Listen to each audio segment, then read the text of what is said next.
Good morning. All right, I love the chatter in the room. This is just your 5-minute warning.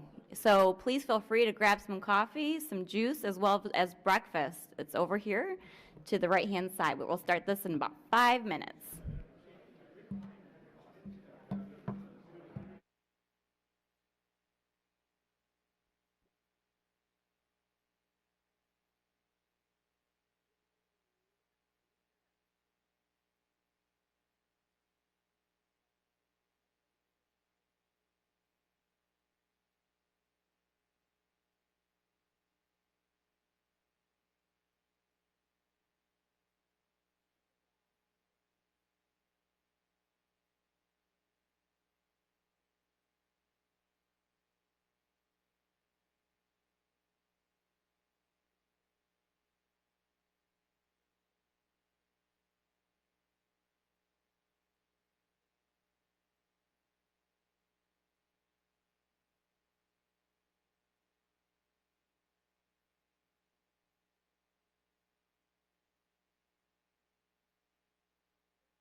buying something so that they would come back to a certain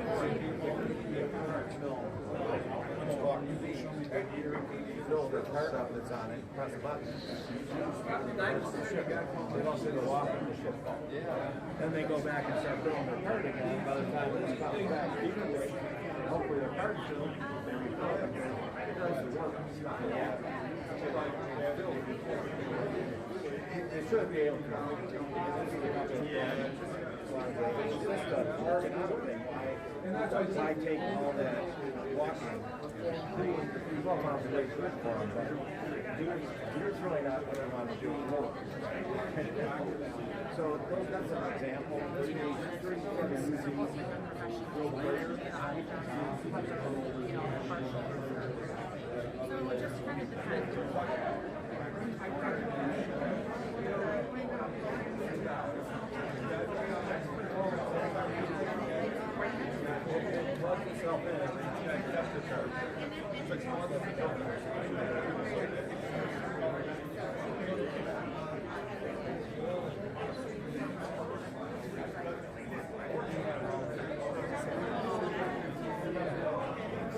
All right, good morning.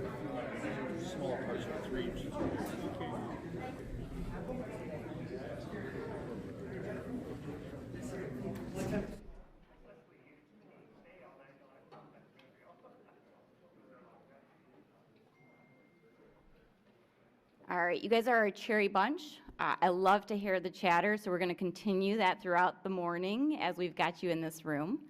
I'm Vicki Rawinski. I'm the director for Macomb County Planning and Economic Development. You are at our very first inaugural workshop, and you'll find that there is a big, huge effort behind what we're trying to do today. This won't be the first time that we meet as a group. We're going to continue this dialogue.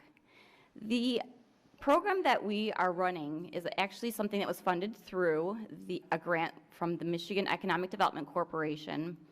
We pursued this grant for a number of reasons. And what we realize in this space, especially as it relates to Industry 4.0, is I 4.0 means something very different for everyone, including us in economic development.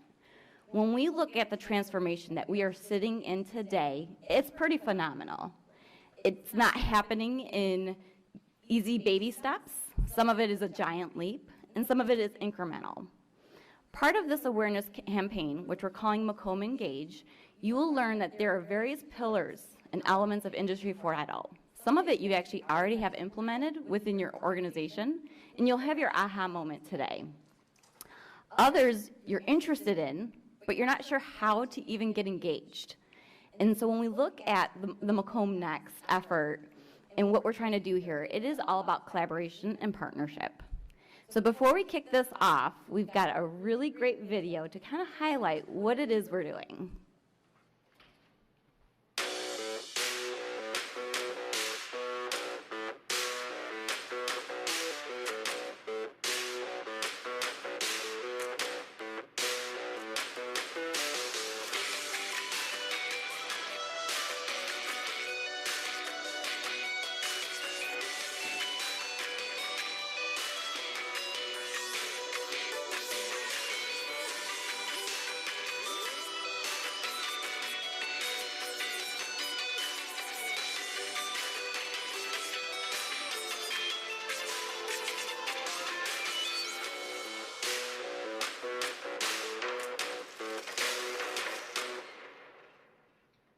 All right, so nothing better than some fun music to wake you up and this dreary morning here in Macomb County.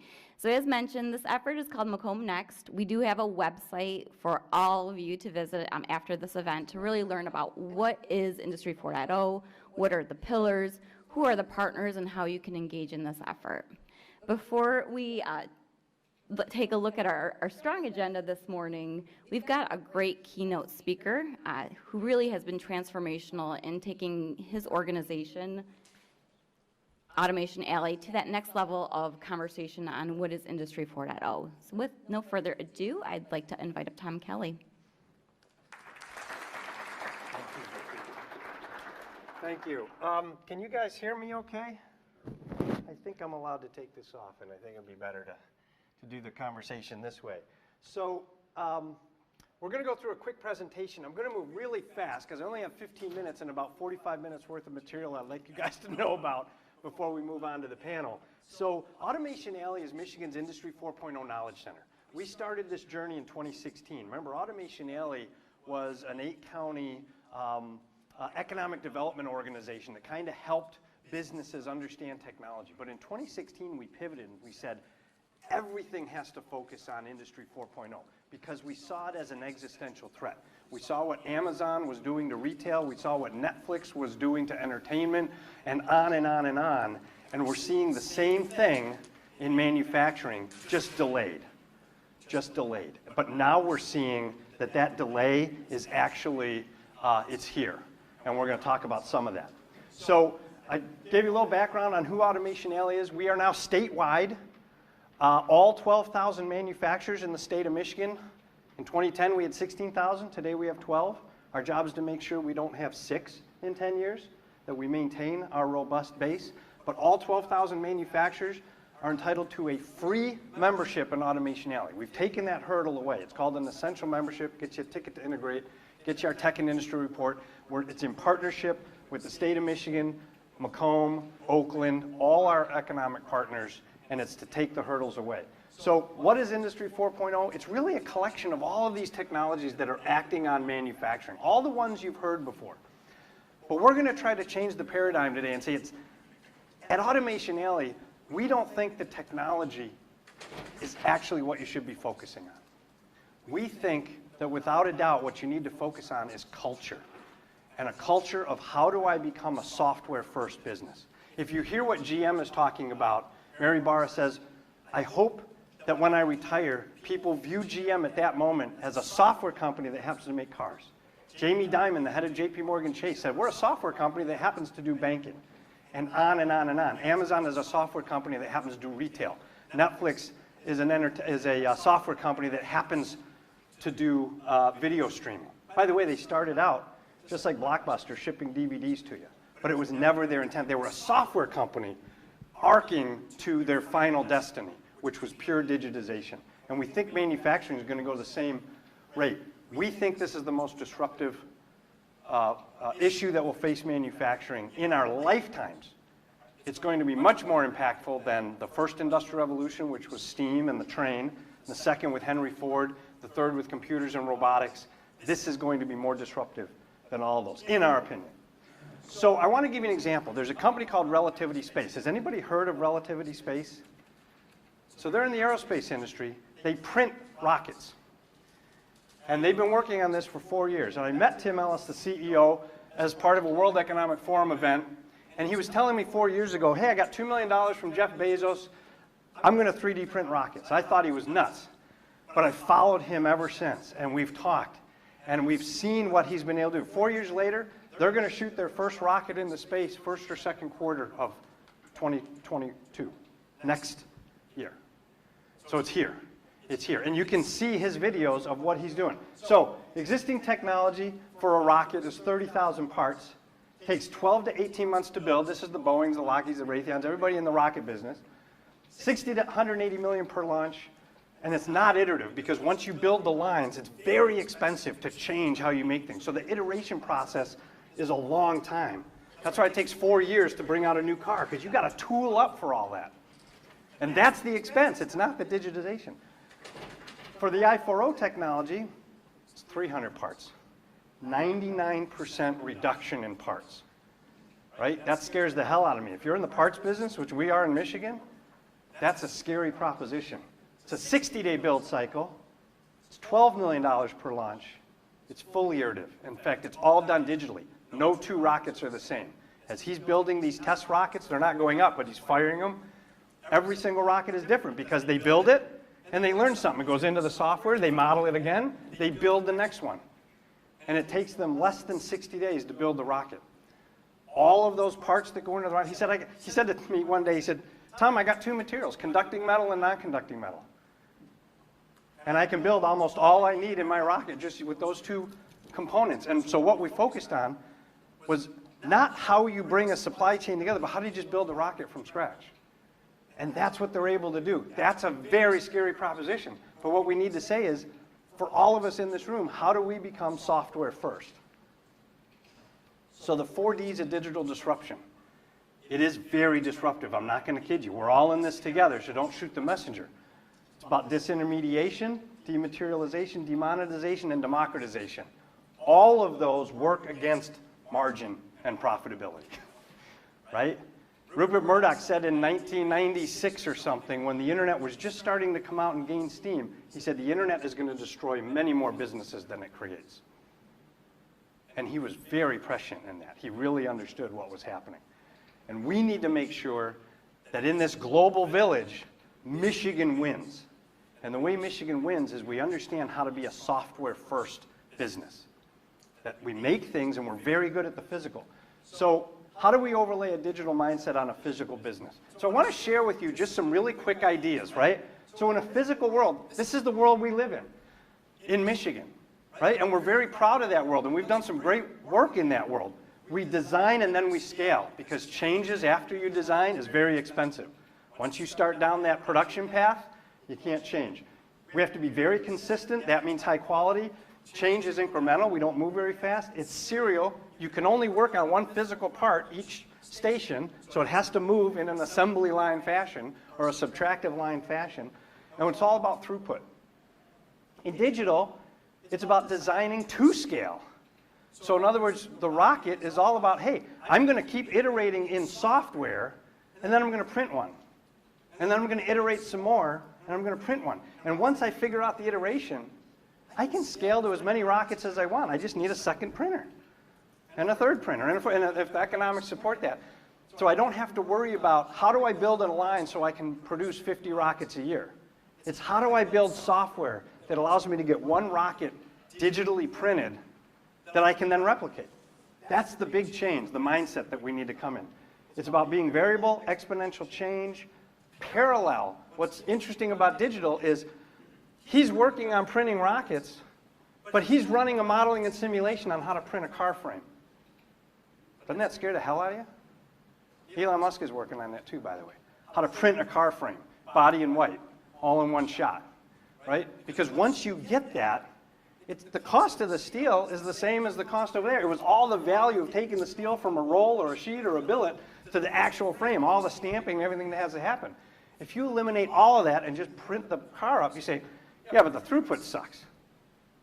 That's a capital problem. You think the street is not going to give him the capital to have, well, I can make one a day, so I guess if I need to make 5,000 a day, I need 5,000 printers. That's going to cost $500 million. You don't think the street's going to give him $500 million to go? So stop thinking like, oh my gosh, this, the complexity of doing mass production is so hard. No, it's not. It's a capital problem. That's all it is.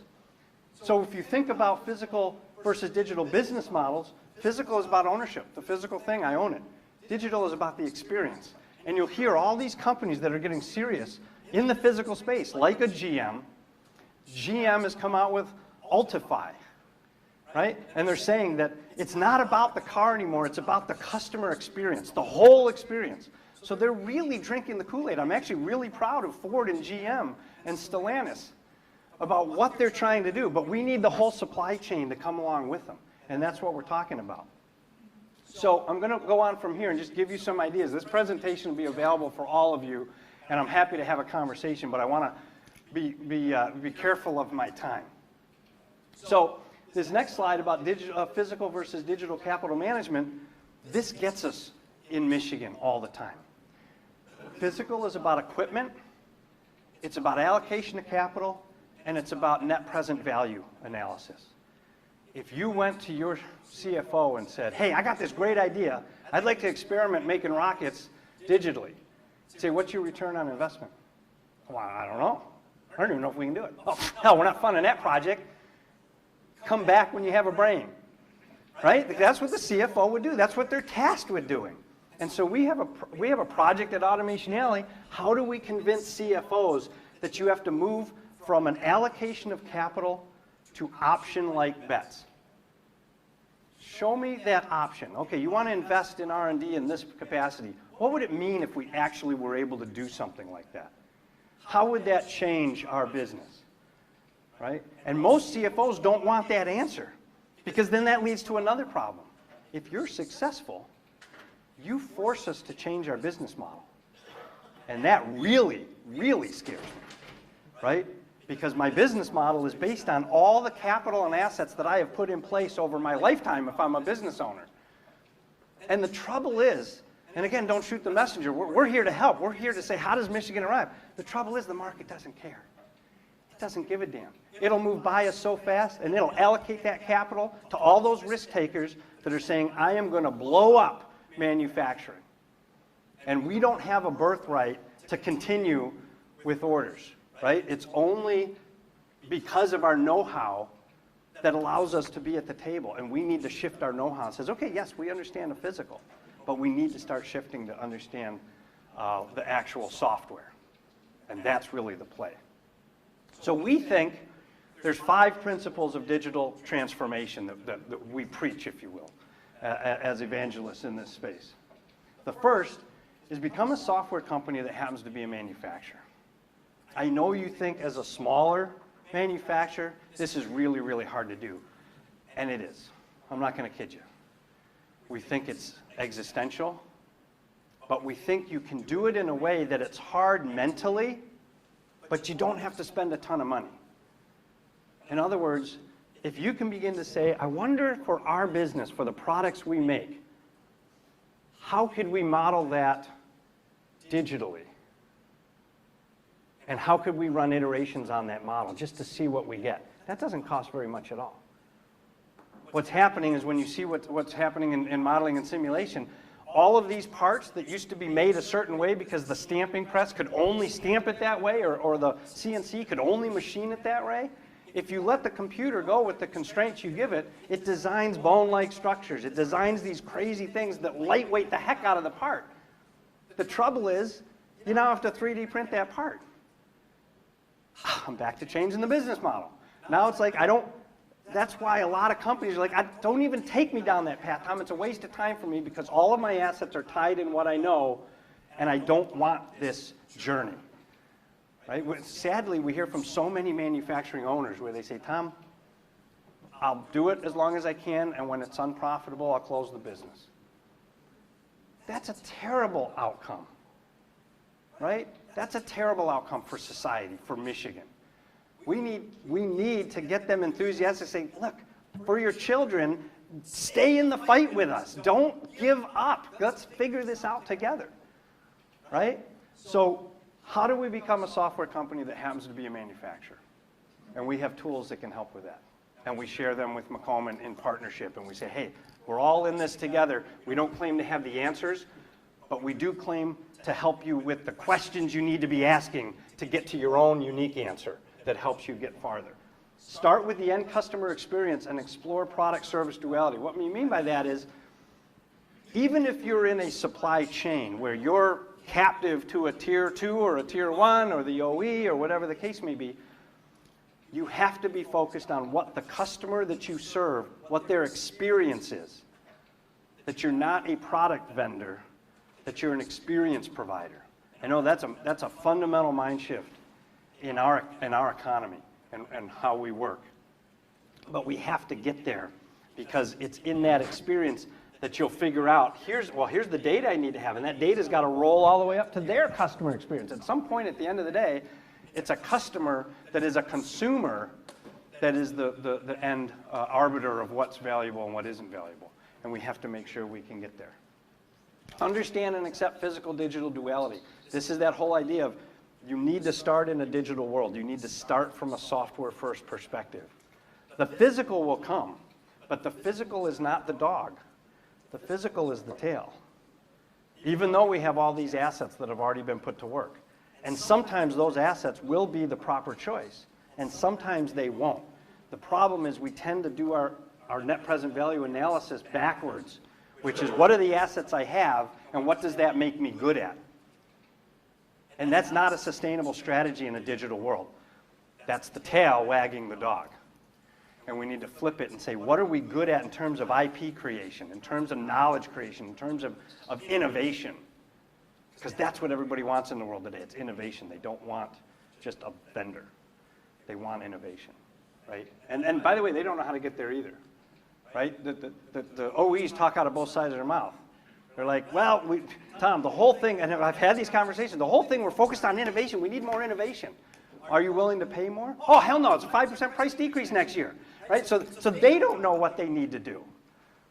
But they know, both sides know what needs to happen. We need a lot more innovation, and God, we got to keep our prices down, right? But how you get there is digital modeling. Because you can take a lot of cost and weight and everything out of a vehicle when that happens. So 4 is make small bets using an agile framework. Don't be afraid to fail. Don't be afraid to make a mistake. What we're saying is find ways that you can experiment. One of the things that doesn't cost anything that I challenge everyone in this room to do, even if it's a little scary, just for yourself, start doing a little research and put a timeline on when do I think my product will become obsolete because of 3D printing. Is it 5 years from now, 10 years from now, 20 years from now? 20 years is probably a good bet, right? But if it's 10 years from now, that implies if you discount cash flow on your business, you got 3 years to sell it or you're dead. No one's going to buy that business. It's worth 0. If you think about it, right? If you're building assets and you want to retire and sell that business, you have to have something to sell into for future discounted cash flows. And if it's going to change and say, oh my God, you know what? I got 7 years. Well, not really, because if I actually want to protect the assets I have to start right now running as fast as possible, so that when someone comes to buy me, we say, yeah, this is the cash cow, we're kicking off things, but here's our digital process. Here's what we're doing digitally, that when the market demands it, we're ready to go. It's just a question of how many printers do we bring in. Oh, okay, that I like. That says something to someone who's going to buy the business. Integrate physical and digital engineering. We just talked about that. Make sure that you're focused on the digital. Okay?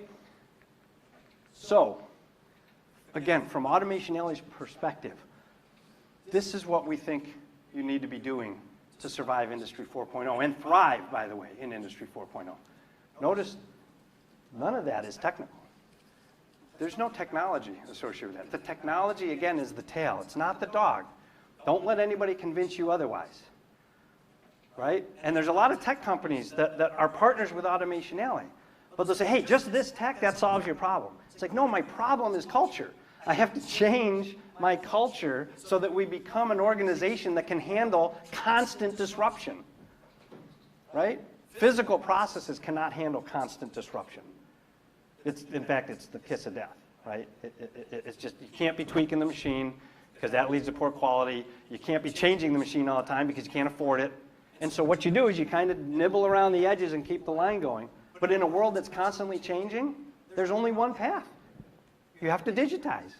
And then physical becomes, do I 3D print this? Do I run it down my line? Do I do something else with it? And that's how you arrive at being a true Industry 4.0 company. So change your culture, become a learning organization that is very tolerant of failure, which is another word for experimentation, innovation, right? And you can do it now very cheaply.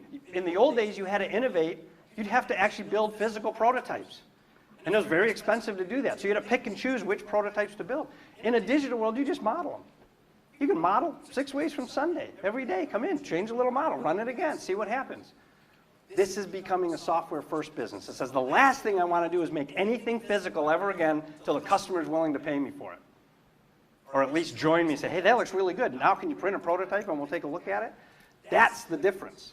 And that's what we talk about the iteration, because every part you do results in an iteration that leads to the next part. When you're building the line, you can never do that. And it's very expensive doing prototypes like that. So we talked about culture, we talked about finance, and technology. And again, the technology is the last thing for you to pay attention to.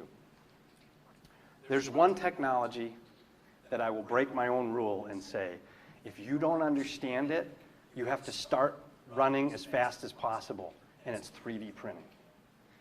Because all of the other technologies that make up Industry 4.0 are applicable to scale. IIoT, I put sensors on machines, I get data, great. You know, robotics. Hey, I got scale, I need robots to do more work, keep my labor down, great. And on and on and on. 3D printing is one business model, completely different business model. So if you are not in the 3D printing business, you have to be in the 3D printing business. Because if you don't understand it, it's a bullet with your name on it. And that's what scares me in this area, right? We have to all be coming together. So I hope I didn't scare you too bad, because again, I'm with you on this. We all have to move super fast. If there's any questions, I'm happy to take them. I don't know how much time we have left, but like I said, that was like a half-hour presentation in 15 minutes, so bear with me as I practice my linguistics. But hopefully, you know, it's something that you feel hopeful about. We want you to feel hopeful. We want you to feel that you can actually make this transition. Last thing, anybody here from Project Diamond? Great, good, we have many people from Project Diamond. We'll talk another day about it. We ran out of time, but Project Diamond is a partnership we have with Macomb County where we distributed 3D printers to smaller manufacturers. And the success we're having from those manufacturers on the transition that they made was fantastic. And I know we have examples of that right here, just really good transition. So thank you, Vicki, and thank you for everything. Thanks, guys. Thank you, Tom. Just real quick, was there any questions for Tom? This guy's a brain trust, and so you've got his attention. I know we've got some folks on the line, nothing virtually. Any questions for Tom before we move on to our panel? Oh, we've got a taker. What industries or companies are the leaders right now in the 3D printing business? Well, they all do different things, so it's really hard. So at Automation Alley, all of them are members. So we have Markforged, we have HP, we have Stratasys, we have Desktop Metal. I'm leaving people out, and I know they'll be annoyed. Someone's probably in this room that I'm leaving out. But they're all members. And the issue is they all do different things very well, right? The difference, what I will say is, prototyping using 3D printing is interesting to me, but it's a red herring.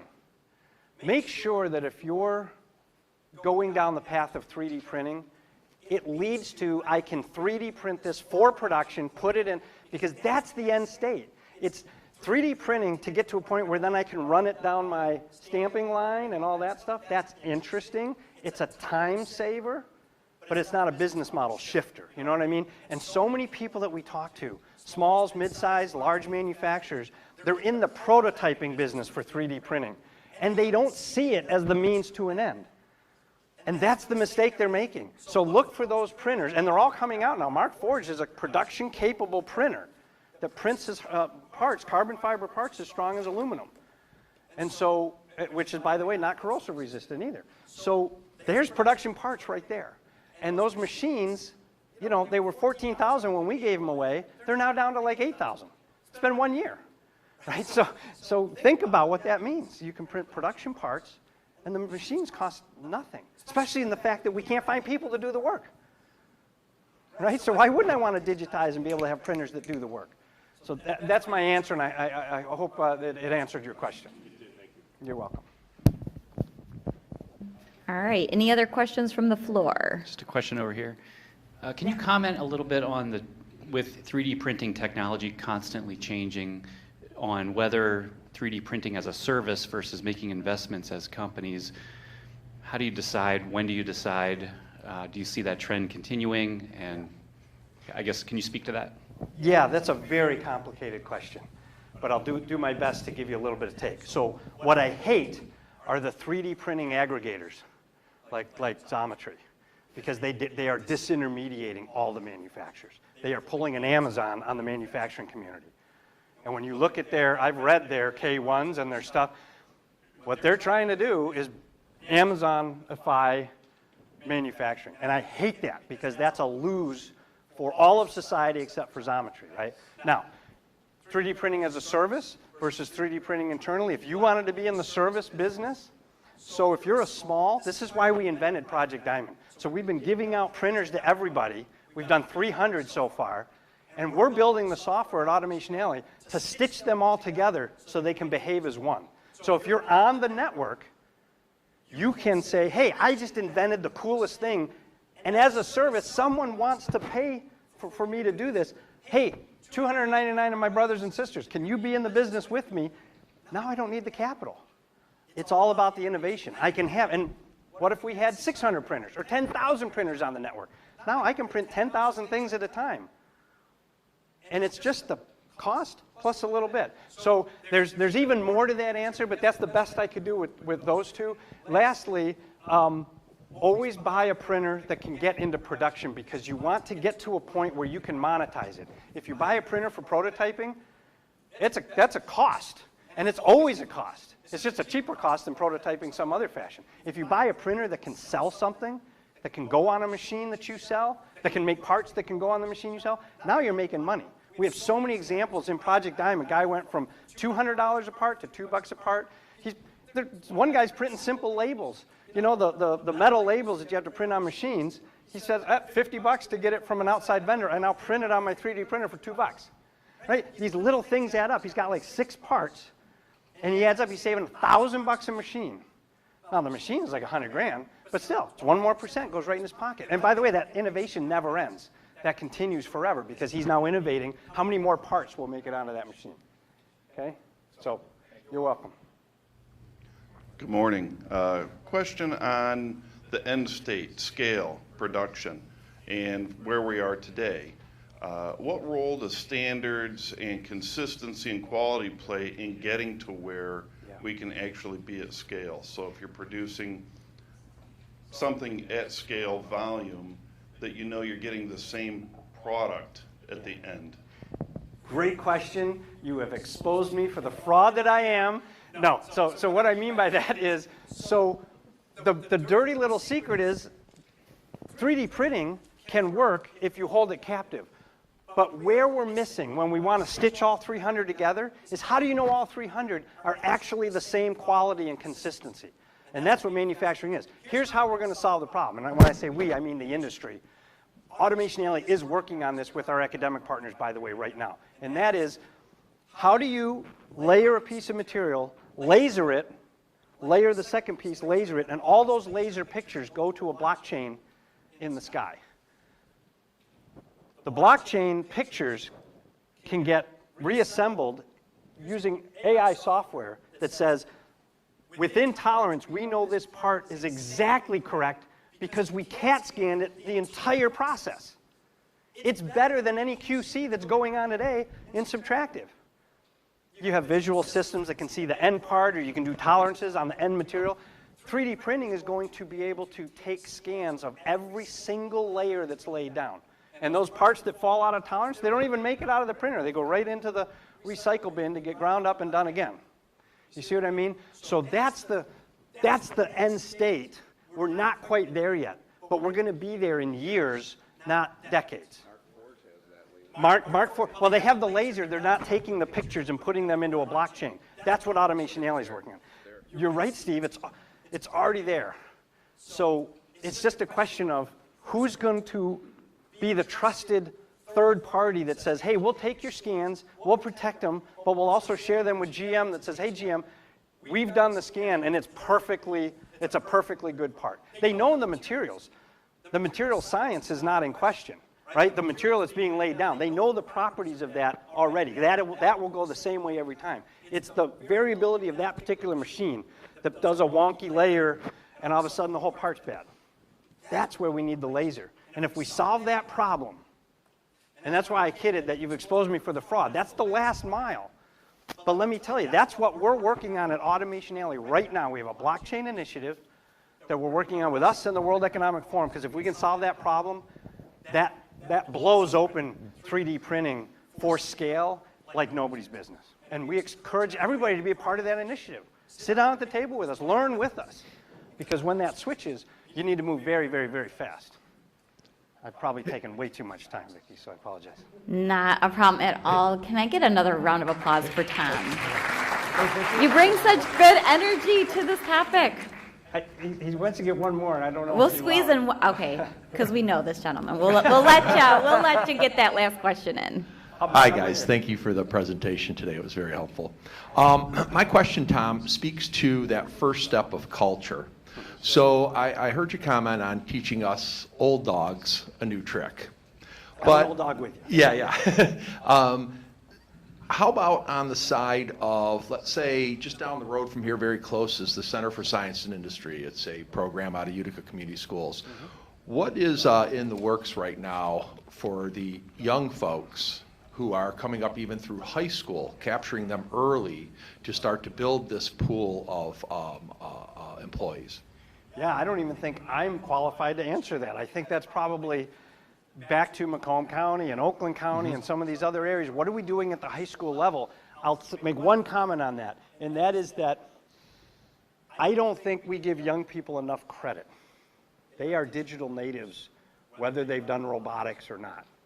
They are digital natives, and they can come in and very quickly understand what Autodesk Fusion is trying to show them. And by the way, software gets more intuitive every year, not less intuitive, because the heavy lifting of, the reason why you have to understand software is because the computer is too stupid to know what you need. Well, the computer is becoming really smart into knowing what you need. And you'll be able to just speak to it and say, make that lighter, shave that plane. So stay with the kids. And the problem we have is not the kids willing to learn and be involved. The problem is we tend to squash kids and say, no, if you come into our organization, you do this menial little thing that can't possibly hurt us in any way. And what I would challenge all of you is say, trust them, sit down. I mean, don't let them burn the factory down, but trust them. Trust them and see where they can go. Unleash their digital nativeness, because you come from a mindset that sees digital as a tool. They come from a mindset as software first. They are software first natives, and it'll be different. So thank you for your comments on that. And just real quickly for the rest of the audience here. So I have some firsthand experience in that, in reinforcing what you're saying.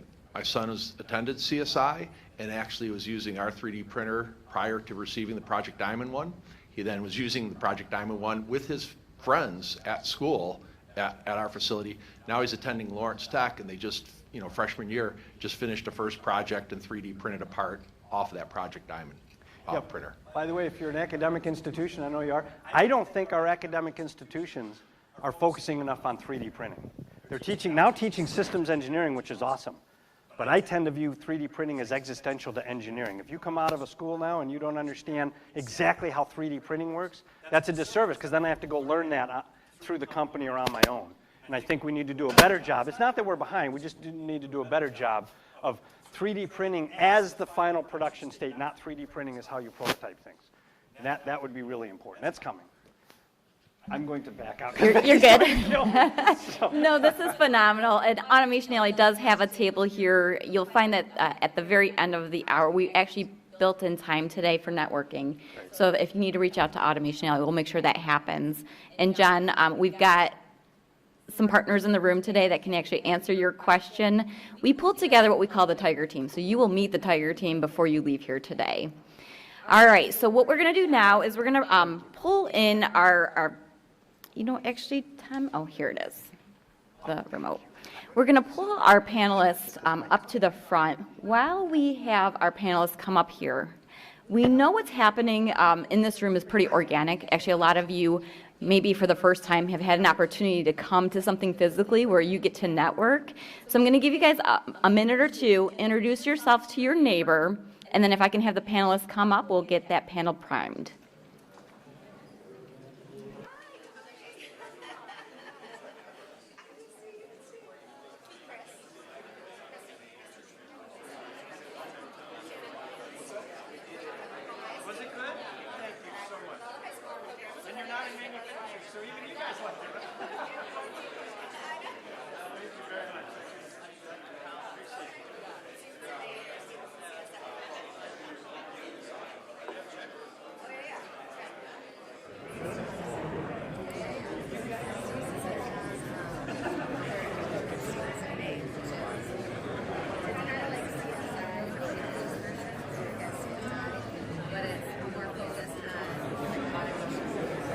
All right, we're going to bring this back. Give you guys a quick minute to wrap up those discussions, but loving it. For all of you that are online, for the panelists, if you have any questions, please feel free to submit those, and we'll ask them during the open Q&A. All right, when we talk about the revolution, the Industry 4.0 revolution, we know it's a very confusing topic. There's depth to what is happening in this space.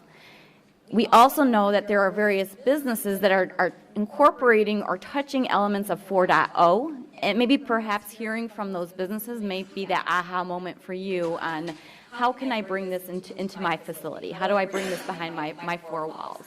Just even hearing through the lessons learned and some of the trials and tribulations that these businesses have gone through. Unfortunately, we did lose one of our panelists, but I can guarantee you from the three that we've got today, you're going to learn something, because each one is very unique and distinct in what they do within their industry. So with that, we actually have them sitting in order of their picture. We've got Rick Roberts. He's with Colonial Mold and Plastic. He's been the owner for over 37 years. I believe it's a co-ownership, correct, with your wife as well? Yes, she owns all of them. He says she tells him what to do. Yes, she does. It is a plastic injection molding company. I won't go too in depth with what you do, because I want you to describe what your company does as well. Next, we got Richard Kanye. He is the president of Automation Industries, based in Roseville, Michigan. And we're going to talk about technology as it relates to automation with your industry. And then next up, we've got Jeff Simic, and he's with RCO Engineering and Aerospace. They're also based out of Roseville, Michigan, doing some phenomenal things in this 3D printing space, as well as taking on a very strong leadership role in the transformation of Industry 4.0. So with that, Rick Roberts, I'll start with you. Tell us a little bit more about your company and what is it that you're doing over there. Well, we started Colonial Mold 37 years ago, and GM actually pushed this into production 33 years ago. And we do a lot of niche market work. We do a lot of rotary two-shot, a lot of automated assemblies with robots. So we try to stay ahead of the curve, but we also use our equipment to do different things. If you've ever been in Motor City Casino, we put 28,000 ceiling tiles in Motor City Casino using our mold shop to make the parts. So I always tell people, if you have a piece of equipment that mills, it can do a lot more than make a product. You can use it for a lot of different things. So we push the envelope all the time. And I'd like to answer the gentleman's question, wherever he was with the blue shirt, about kids in school. We're working with 13 Macomb County schools to get kids to be mold makers. So we're actually teaching them to design a part, to make an injection mold, and then produce the part for the OEMs. So it is going on right now, helping the kids at school. So we definitely need all of us old guys that other people helped. We need to help the kids back. Awesome. All right, Richard Kanye. Hi, good morning. Automation is one of those kind of thousands of little companies you see around here in Macomb County. 30 years old, now on its second generation of ownership. My wife and I acquired it 10 years ago. You might be able to tell I have a little bit of an accent. I'm not from here. I was originally with Ford Motor Company from Australia and ended up here. And so I was able, after leaving Ford in 2008, to kind of see the transition from running bits of a large company to running a smaller company that we now own. Originally in conveyors and material handling, the company has been able to diversify quite a bit over the last 10 years. We now do quite a lot of kind of general industrial distribution center systems, and we've become a leader in a new segment, which is vertical indoor farming material handling systems. And we've just been able to kind of rearrange the company on the fly, I would say, in terms of our embracing of digital technology. And I think it actually began with us becoming a strong digital marketer, and then we were able to segue from that into becoming a digital integrator and manufacturer. And on any given day, we're a manufacturer, integrator, or wholesaler distributor of different things.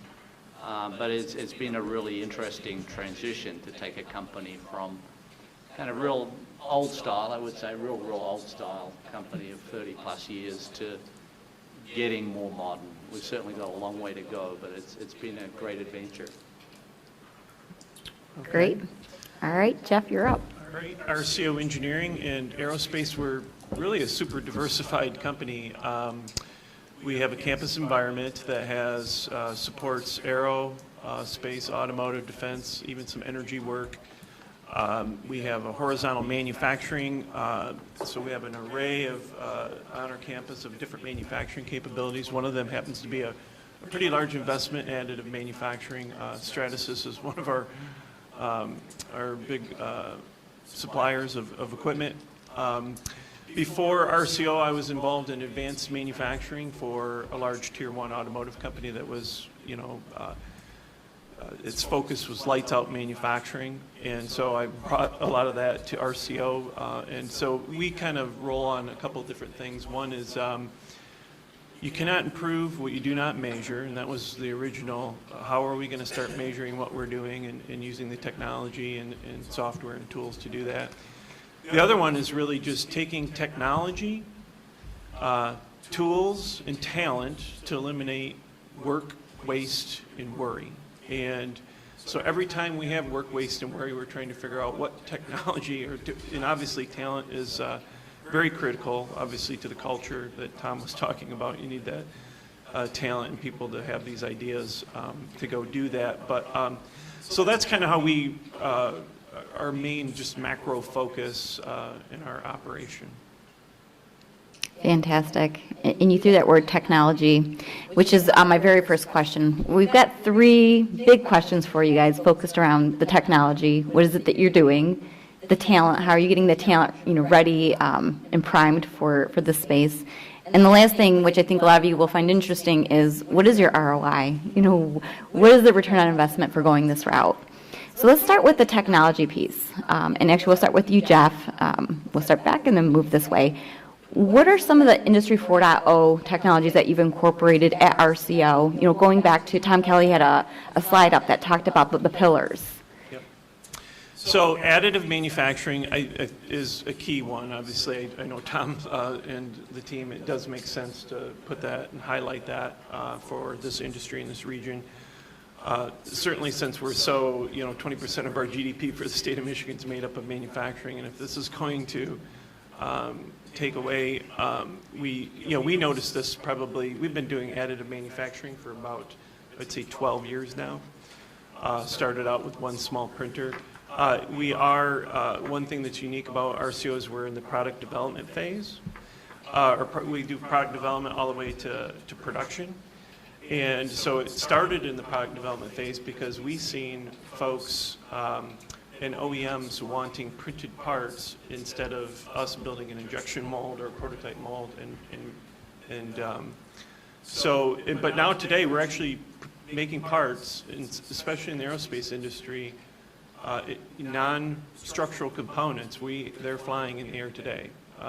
So we've made it from the prototype end of it, and now we are moving towards scaling it into actual production and certifying it, and FAA's kind of, that's a definite challenge that we've pushed through. So we've also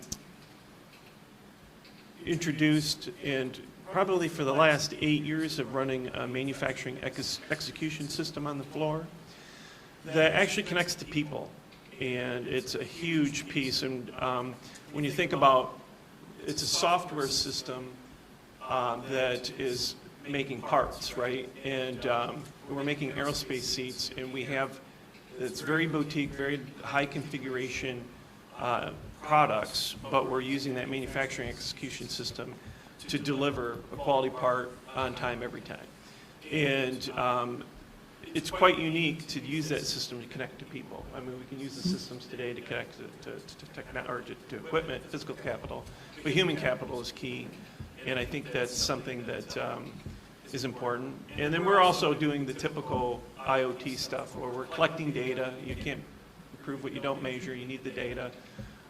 So we have that IoT throughout our company. We have about I would say a dozen or so use cases of Industry 4.0. We want to just continue to grow that.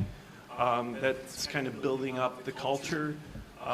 We do need to learn more, though, about how to make this culture a little bit more, be more formal about our approach than what we're doing today.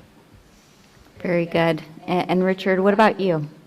Yeah, we've been down the same pathway that perhaps many of you are also heading down in terms of we move to 3D design, we do a lot of simulation.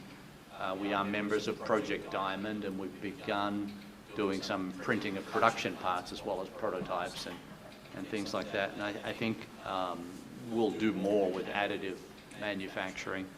One observation I have is maybe relevant is when I look back 20, 25, 30 years ago, there was kind of a digital divide between the really big companies and their CAD systems and software and what they could do versus what a small company like some of ours could do. And these days, it's like that's been flipped upside down. The software that's available to us as a smaller company is relatively affordable. The additive manufacturing technology now is relatively affordable. If we don't have it, we can get it digitally somewhere else at a good price, wherever it is in the world. Likewise, our ability to bring in talent wherever they are to run that software is the same. So it's kind of like the old system was that, the big companies were the ones with all the brains and the little companies did all the work kind of thing. These days, I think it's the opposite, where networks of smaller companies can actually be more nimble and more efficient than the larger multinationals. And I think it's kind of helping us become more efficient that way. Got it. And Rick, let's talk about your company. We have brought in 3D printing for a lot of reasons. Again, we're old school, right? So all of us guys that have been in the trade 40, 50 years, it was always thinking of old school. Give you an idea, my granddaughter actually said, "Can I use your phone?" I said, "Let me unlock it." She said, "I know how to unlock it, just look at your fingerprint," right? So they think different than we think. And to be honest, some of the smartest kids or people that we have in the trade are the kids that don't know what you can't do.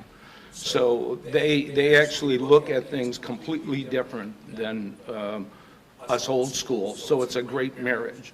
So to give you an idea, we actually make window frames for an airplane company, and they were $138. 3D printed are $14. So we dealt with the buyer to get the cost structure down, save them 50%, and our return on investment was enormous, because now instead of getting 10% of 138, right, we're getting 80% of $70 or whatever it is. So the return on that is huge. The other thing is we use our 3D printer for a lot of tech reviews. So we do a lot of tech reviews. We deal directly with the OEMs, right? So when we go in for a tech review, we actually print a 3D part of what their design is and a 3D part of what we can make. So we educate them at the same time of, hey, this is what you designed, but you can't make that. This is what you can make in a production environment, right? So it works. We are a leader in getting that kind of technology in front of the customer. And for us, because we're fully integrated, we design products, we build the injection molds, we run the parts, we bring it in. I had a banker in the 80s that told me, an idea that has stuck with us. If you're not ahead of the curve, you're going to get run over. So it's just like a person running a race. If you don't practice for that race, the day of the race, you're never going to do it. So invest very small in 3D printing. We can print some very large parts, and again, some complicated. There are some avenues that the material doesn't always work in a production environment, but it's getting better literally every week. So if you stay with that curve, you're going to be the guy on the top. Because it's much easier to learn a little than it is try to learn a lot.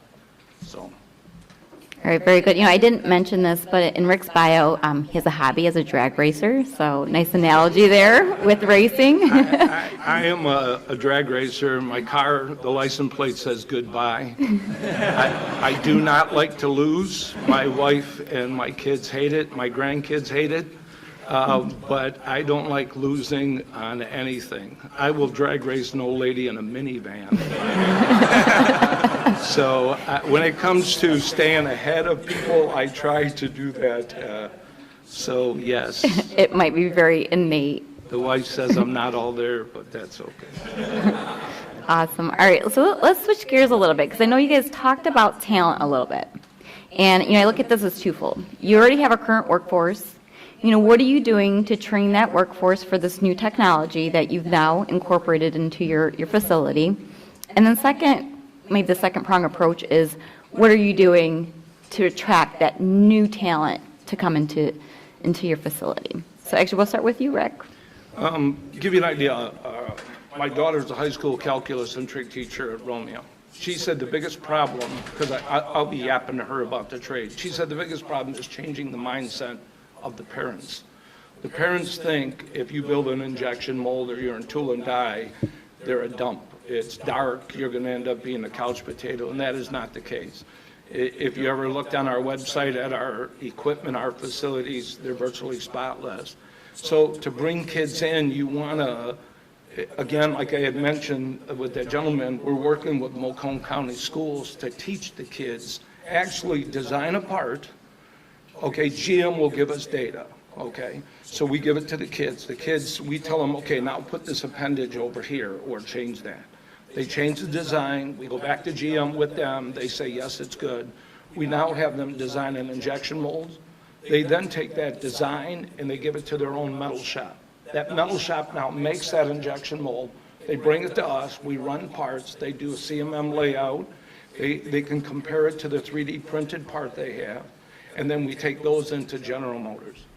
And it's a big winner. You'll see in a lot of kids that is changing the mindset themselves on what a mold making facility is or manufacturing is.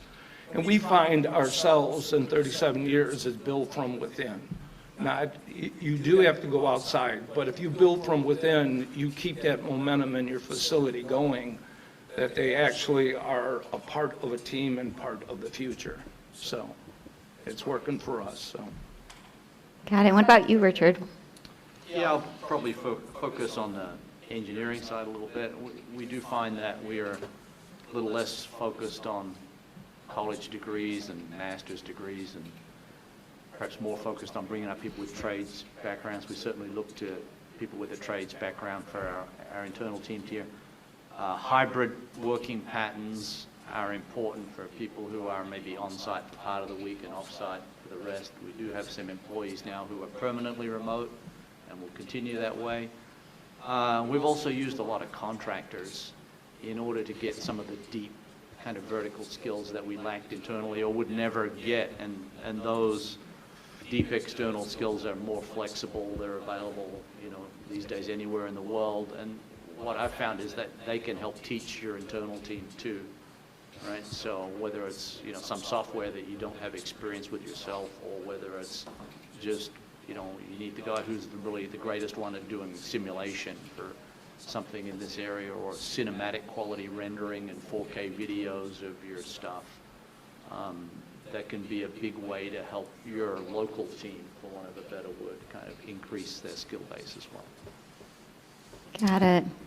Okay, for RCO, I think the number one thing, and I think it's key for a lot of everyone in this room, is branding for talent, branding your business for talent. We're not the best at it yet, but we're working on it. Because they have to understand that you are a company that is going after Industry 4.0, because they want to come work for you. I think we definitely build our own folks. I'll tell you, First Robotics has been key. I'll tell you, we love First Robotics. We do a lot of work with that organization.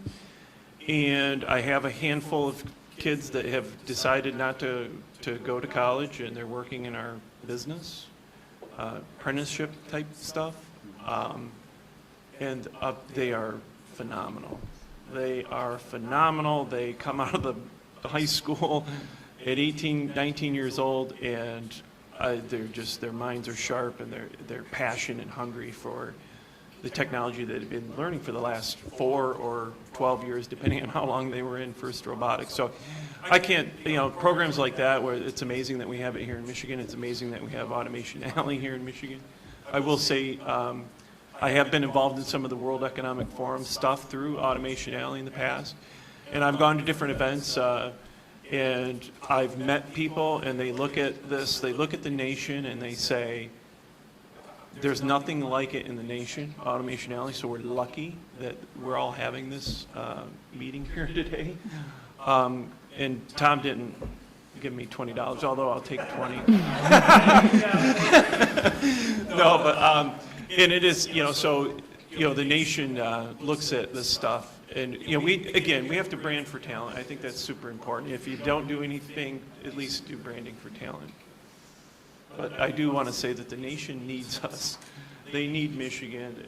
If you think about what's happening in the manufacturing world and what our predator nations are doing right now, we're really just a bunch of patriots that need to put this in play. And we all need to push forward. All right, so we got this. All right, last question. And we're going to talk about money. You guys have spent money investing in this technology, investing in the talent. Can you tell this audience, where do you see the greatest return on your investment? You talked actually, a price point where the cost of materials drastically reduce the cost of processing a part. But talk about it in real sense. Where are you guys seeing the cost savings? And, if we could plant a seed with those in the room today, where's that next leap where this is worth their time and effort? And I'll start with you, Rick. I'll give you an idea. If you jump down our website, you'll see that when we put up all of our new plants, or me and the wife put up the new plants, it's fully automated. 5, 6-axis robots. You'll see a cell of 2 Millicron machines. We teamed up with Millicron. We've teamed up with Inco Manifolds. That's the only people we deal with. Well, you'll see 2 Millicron machines sitting next to each other with a 6-axis robot. It took 22 people to keep up with it when we didn't put the 6-axis robot in there. The parts had to be assembled. So we put robots on all of those, right? 5 and 6-axis. In 5.4 months, it paid for all 3 of the robots. What it allowed us to do is take those 22 people and put them into an assembly area that is not robotic. But the more important thing that allowed us to do is take and put a person on every machine in our building that's quality. So a lot of people think, oh, I bought a robot and now the quality is there. No, I'm sorry, a robot can still make a mistake. So on our end, we have a human at every machine to make sure quality is there. I guess I'm bragging, but we have won GM's highest quality award 6 years in a row. So it is definitely paying off. So for us, where do we see the biggest return is employees and robots. They have to work together. We have employees that you can see the difference when they walk through the facility and there's something on the floor, they stop, pick it up and throw it out or put it away. Their whole attitude is to be a part of that team. And when you have people thinking they're a part of that team, which they are, and you treat them well and they know they're a part of that future, that's where the return on investment is. For us, it's never been money. It's never been about making the money. You have to in business or you're not going to be around. But it's more about being there for the future.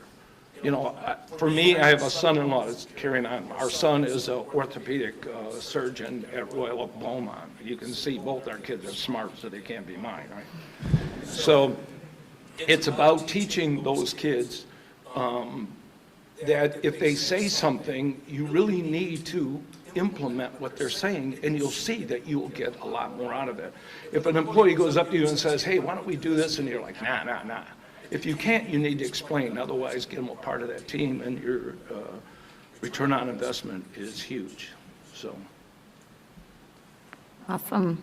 Richard. For us, it's more of a mindset than a cost, I think. As you go from being a digital marketer to a digital manufacturer, it's like, if you can expand the breadth that you can cover, it's really just a revenue enabler. And it's enabling us to do different things in different segments for different customers than we would never have been able to do given our historical kind of roots in the automotive industry as a fabricator.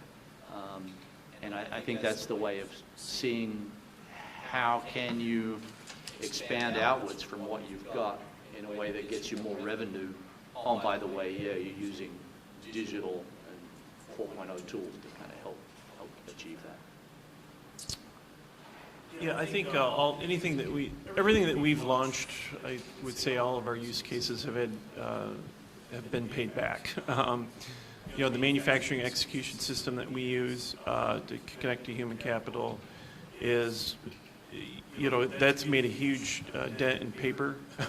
So everything's digital that feeds in. Work orders go to the floor digitally. The record of production, the record of the things that we need to collect and the characteristics that we need to collect about the things that we ship to aerospace are all digital. So that's been huge for us, because if anybody knows anything about aerospace, there's a lot of paperwork. And so that's been wildly helpful. And then, you know, with the additive manufacturing, I mean, that's paid back very quickly. And some of the stuff it's about the payback, but then it's also about the build of your culture too. How do you measure how much culture you're introducing to your company? And so I think that's one of the things that's a little bit more difficult to measure, but it's certainly important as part of the payback. Got it. All right, so we're going to open the floor up to the room if you guys have any questions for the panelists. Same goes to those online. Okay.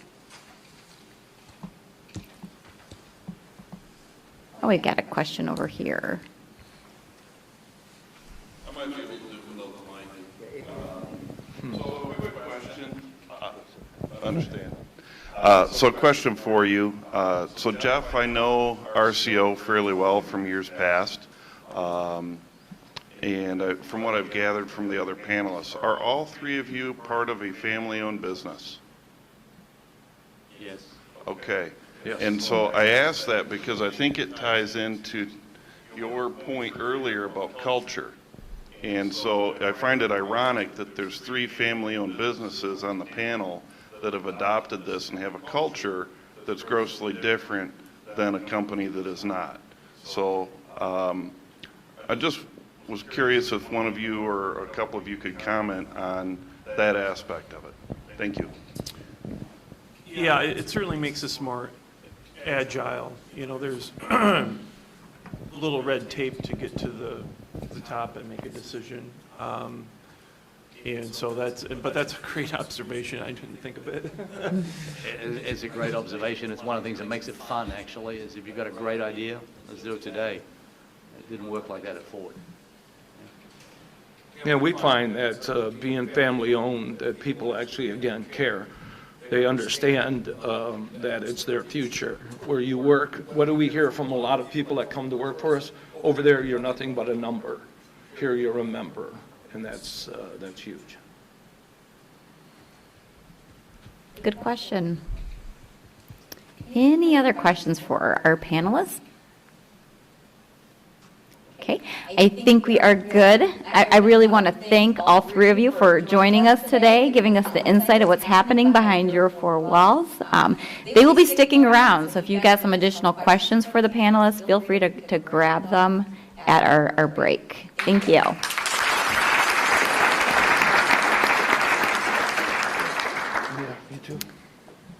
All right, so, you know, I promised you guys are going to meet the Tiger team, and this is all part of this collaboration with Macomb Next. When we submitted this grant to the state of Michigan, we know that there is a lot of confusion on what is out there, these service providers that are talking about Industry 4.0.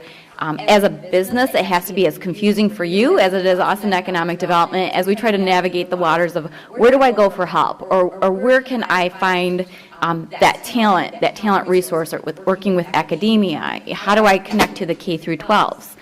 So what we've formed is a collaboration. We're calling it the Tiger Team. I don't know if you guys are familiar with that terminology. It's actually a DoD terminology talking about the brain trust. We've got 13 members that are part of our Tiger Team, and I'm going to ask the Tiger Team to actually come up here. We've given them a real specific goal to provide a 30-second pitch to all of you on what it is their organizations do. They also have, as you can see, lined across the back wall, they have their tables set up. So what you're going to do is you're going to hear quickly from the Tiger team, and then we're going to break, and I'm going to invite you guys to visit with each of our vendors and really get to know their organizations and how they can help your company. And then while the Tiger team is coming on up, I'm going to have you guys network again. You know, introduce yourself to the other partner to the right or to the left that you did not meet.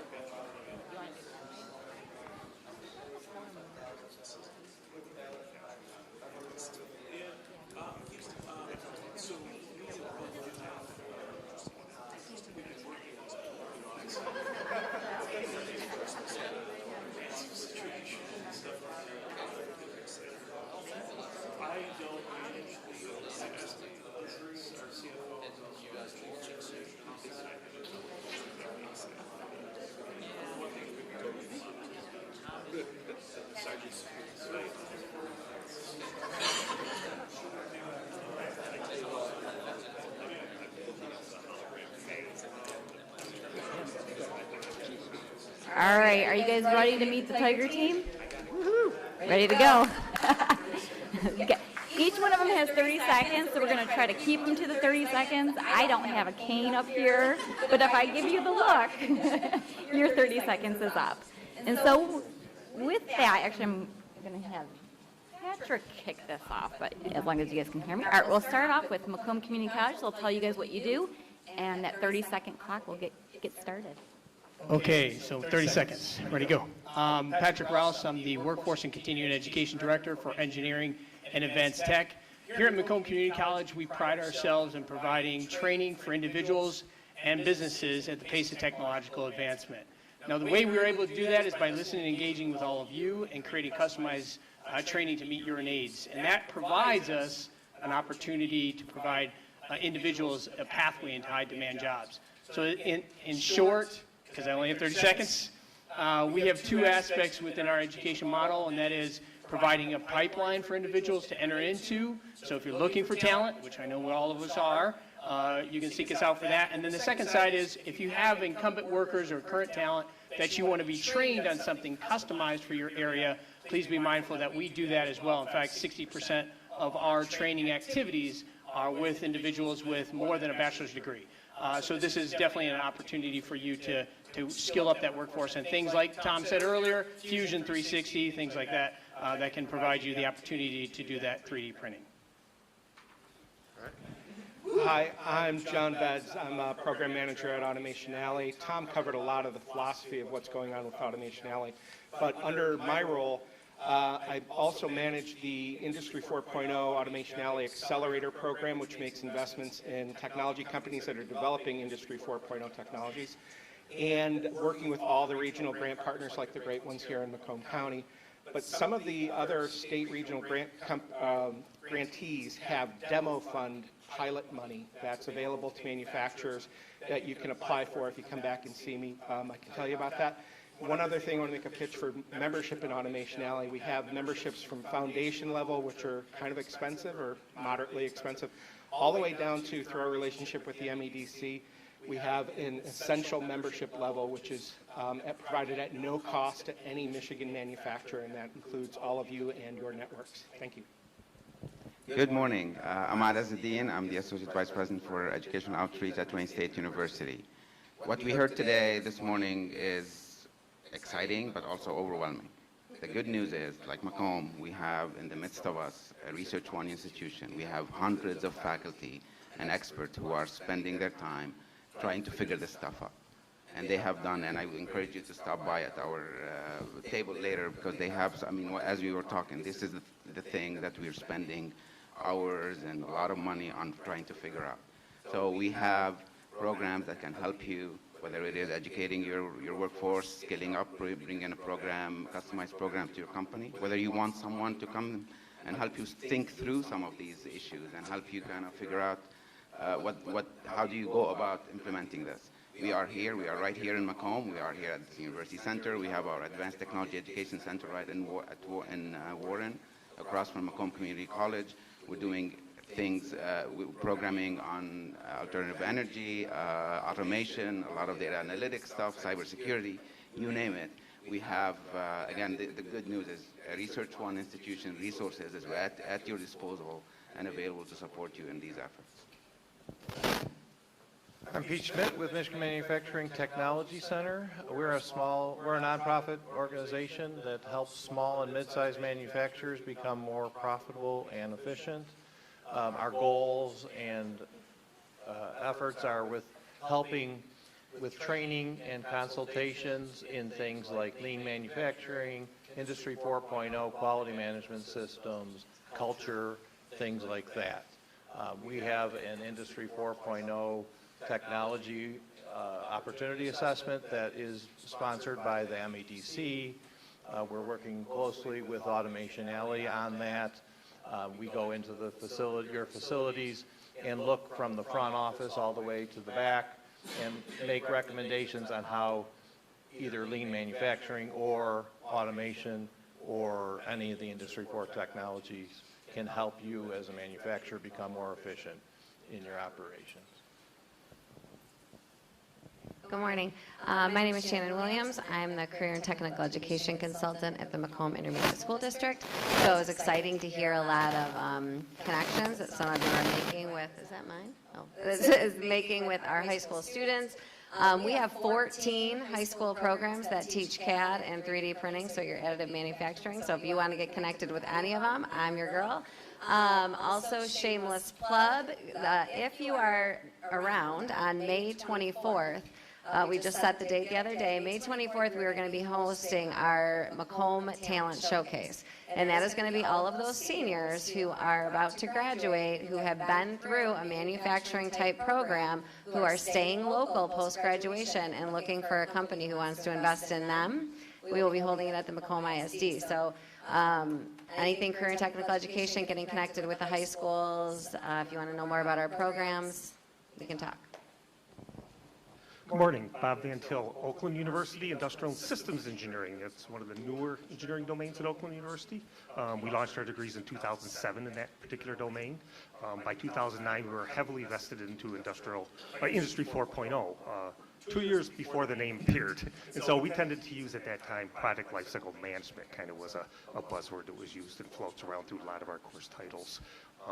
Other terms, smarter manufacturing, digital twins, you see all these other terms floating around. But we got heavily into it in 2009.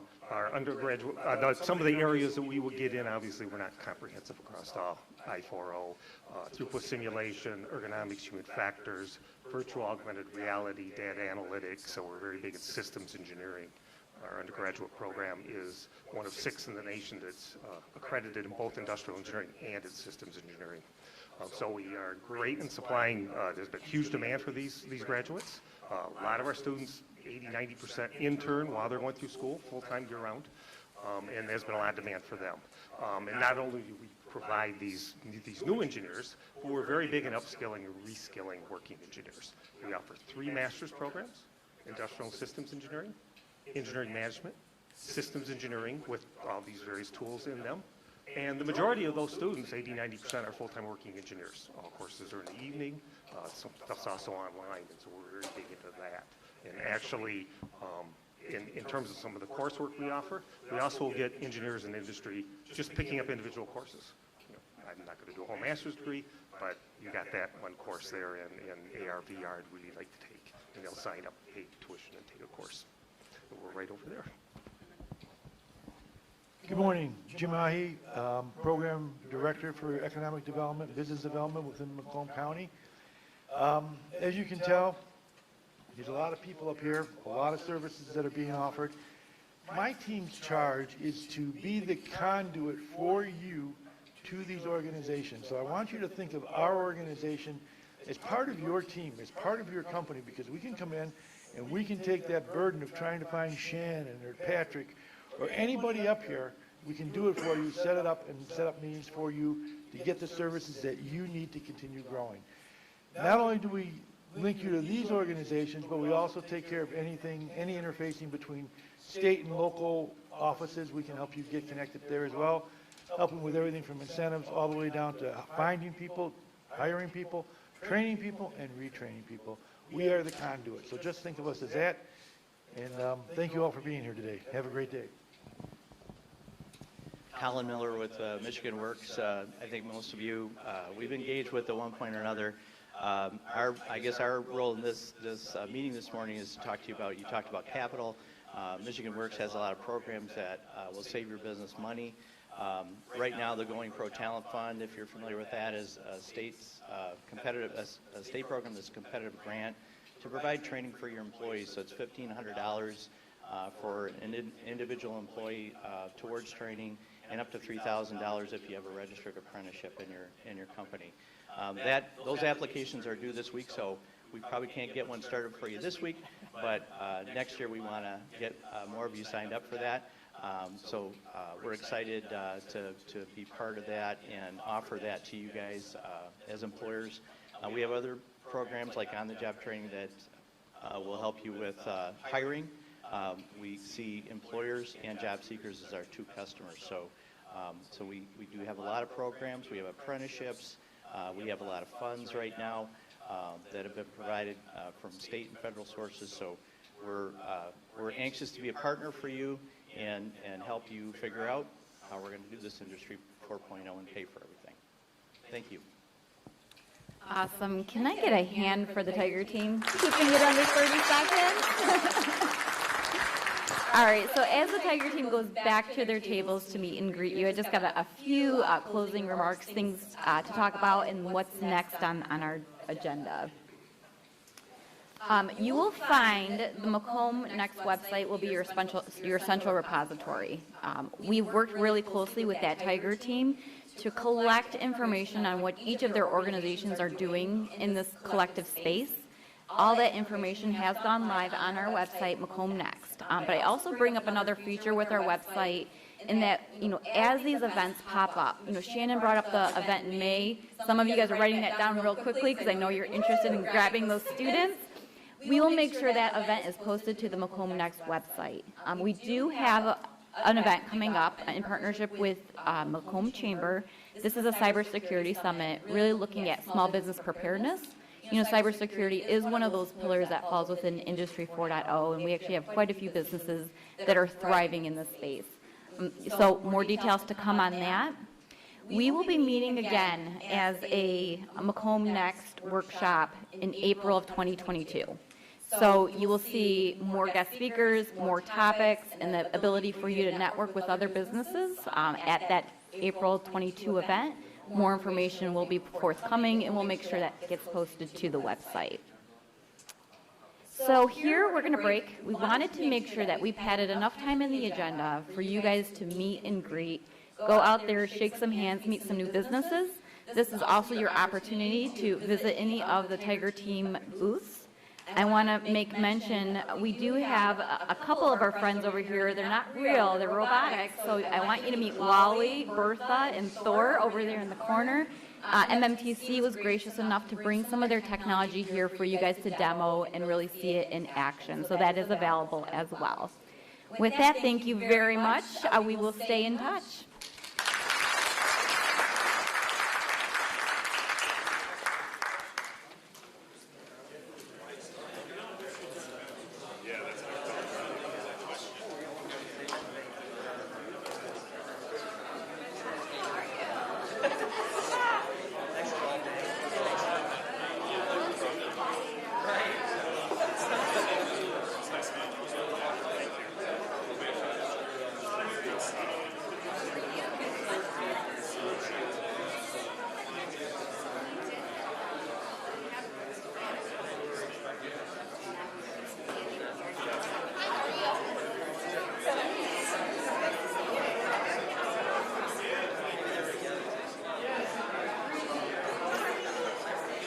Congratulations, yeah.